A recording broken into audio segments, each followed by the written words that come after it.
Ayun. Ayun na pala ang pinaka-entrance ng yung pupuntahan namin kung saan sila magpipiknik. Pero wala na akong lakas. Ay, parang gusto kong gapangin na lang itong kalsada. Sobrang layo. Parang nilakad ko Baguio to La Union. Biro mo yan. Yun o, kitang-kita na yung mga bahay-bahay dito. Mga nasa mga bundok-bundok. Yan. Parang gusto kong humiga sa kalsada sa pagod ko.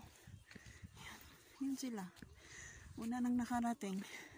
Siguro kung may contest na kahit lakad o magbisikleta o ano, surrender na ako eh. Mapalay akong kamatyan nga di ko kaginhawa o ginangak. Ay. May ganigi. Ako lang yung uban. Sa mani. This subdivision is private property. Please ask permission for the use of any space herein. Thank you. Ha? No picnic daw? Yan ang gagawin.